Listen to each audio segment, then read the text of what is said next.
ঝিনাইদহে জনপ্রিয় হয়ে উঠছে ছাদ বাগান। এখন এটি শুধু শখ নয়, ফুলের সৌন্দর্য সাথে পরিবারের পুষ্টি ও বিষমুক্ত ফসলের চাহিদাও মেটাচ্ছে। ঝিনাইদহ থেকে ছাদ বাগানের গল্প নিয়ে আমাদের সঙ্গে যুক্ত হচ্ছেন আমাদের সহকর্মী আহমেদ নাসিম আনসারি। আনসারি, শুভ সকাল। শুভ সকাল আনসারি। শুভ সকাল। আপনার মাধ্যমে যমুনা টেলিভিশনের যে দর্শকরা দেখছেন এখন প্রত্যেককে শীতের সকালের শুভেচ্ছা জানাচ্ছি। ছাদ বাগান ঝিনাইদহতে অনেক আগেই জনপ্রিয় হয়েছে, কিন্তু এই ছাদ বাগানটা সম্পূর্ণ ব্যতিক্রম কেন, এখানে সমস্ত বিদেশি যে ফুল, সেটাকে বাগান বিলাস বলা হয়, সেই ফুলের সমারোহ ঘটিয়েছেন আমাদের ঝিনাইদহের একজন উদ্যোক্তা, তার নাম শফিক বিপ্লব। আমি ঝিনাইদহের আরাপপুরে ওনার ছাদে বর্তমানে দাঁড়িয়ে আছি। এইখানে আসলে অবাককর বিষয় হচ্ছে যে যত রকমের ফুল আছে, সেটা লাল, হলুদ, কমলা, মেজেন্টা, গোলাপি, সব ধরনের ফুলের, কিন্তু এই ফুলগুলোকে কিন্তু উনি একটা আলাদা মাত্রায় নিয়ে গেছেন। এই ফুলগুলো সবগুলো বিদেশ থেকে নিয়ে আসা, এবং উনি এই ফুলের চারা করছেন। এই ফুলগুলোকে উনি বিক্রি করেন চারা করে, এবং ব্যাপকভাবে জনপ্রিয়তা পেয়েছে ওনার এই শফিক বিপ্লব। ওনার সাথে এখন কথা বলবো, আসলে উনি কি পরিকল্পনা নিয়ে, কি উদ্দেশ্য নিয়ে এই ছাদ বাগান করেছেন, এবং আসলে এর থেকে কি মেসেজ উনি সমাজকে দিতে চাচ্ছেন। আসসালামু আলাইকুম আনসারি ভাই, ধন্যবাদ।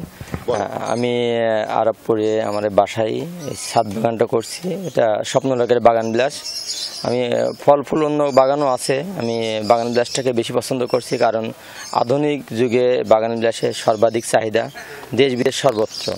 এবং আমাদের যারা সবচেয়ে পরিত্যক্ত শহরগুলো ছাদ আছে, ছাদে প্রচণ্ড রোদ্রের তাপে অন্য কোনো ফুল টুল ভালো থাকে না, বাগান বিলাস বছরের পর বছর টিকে থাকে, এবং এর চাহিদা দিন দিন বাড়ছে।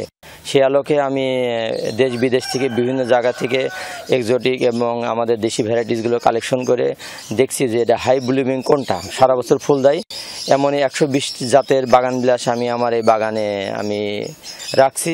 যেহেতু বাগান বিলাসের ব্লিম সিজন হচ্ছে ফেব্রুয়ারি টু মার্চ এপ্রিল, আমাদের এখানে ডিসেম্বরে একটু ফুল আসে, আমরা বাগানে এখনও পর্যাপ্ত ফুল নাই, তবে এই ফুলগুলো আগামী ফেব্রুয়ারিতে পুরাটা গাছ ভরে যাবে। এবং আমার এই বাগান বিলাস দেখে আমাদের ঝিনাইদহ শহর এবং আশেপাশে অনেকেই খুব আগ্রহী হন, এবং এই বাগান বিলাসের থেকে আমি কিঞ্চিত পরিমাণ চারা তৈরি করি, এবং এই চারাগুলো আমি আশেপাশে যারা বাগান বিলাস করে এদের মাধ্যমে, এবং যারা অনলাইনের মাধ্যমে যোগাযোগ করে, যেহেতু বাগান বিলাস অনেক গ্রুপ আছে, আমি বাগান বিলাস সমাচার, যশোর বাগান বিলাস পরিবার, এরকম অনেকগুলো বাগান বিলাসের সাথে আমি যুক্ত আছি সংগঠনে অনলাইন ভিত্তিক। সেই সাথে আমাদের পরিচিত জগৎ আমার শফিক বিপ্লব ফেসবুক আইডির মাধ্যমে অনেক আমাদের সাথে যোগাযোগ করে। বাগান বিলাস ছাড়াও আমার এখানে স্ট্রবেরি আছে, আমার এখানে থাই সবেদা লাগাইছি, তারপরে সেই সাথে আমরা বিভিন্ন শৌখিন জগতের আমার যে সমস্ত গাছগাছালি আছে এগুলো করার চেষ্টা করি।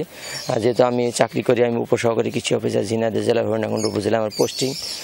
অফিসের কাজের ফাঁকে যে সময়টা পাই আমি আমার বাগানে দেওয়ার চেষ্টা করি। আমার বাগানে অনেকে দেখতে আসে, আমার পরিবারের সদস্যরা আমাকে সহায়তা করে, এবং আমরা সবাই মিলে আমাদের ছোট্ট একটা আমাদের ছোট্ট কুঠির, আমাদের স্বপ্নলোক, আমরা ছাদটাকে সুন্দরভাবে সাজানোর চেষ্টা করছি। ধন্যবাদ। এখানে কত রকমের গাছ আছে? এখানে বাগান বিলাস আছে 120 রকম কালারের, বিভিন্ন আইডির বাগান বিলাস। সাধারণত আপনার ভিএফ সিরিজ আছে, এটা আপনার দক্ষিণ আমেরিকার ভিএফ ফায়ার ফ্লেম রুবি আছে, সিলি সিরিজ আছে, থাই সিরিজ আছে, থাই ডিলাইট আছে, থাই রানী আছে। তারপর আপনার এখানে এগুলোর দাম হচ্ছে ন্যূনতম একটা চারার দাম 300 টাকা থেকে শুরু হয়, এবং আমরা কোনো চারা 1000-1500 টাকা পর্যন্ত বিক্রি করি। তবে আমি সুলভে চারা দেওয়ার চেষ্টা করি, কারণ যে আমি চাই যে বাগান বিলাসী বেড়ে যাক, এবং আমি তো নার্সারি ম্যান না, আমি নিজে যদি চারা তৈরি করতে পারি, আমার যারা আগ্রহী আছে তাদেরকে আমি আমার উৎপাদন খরচটা দিয়ে আমি চারা দিয়ে দিই অনেককে, এবং আমাকে অনেকে।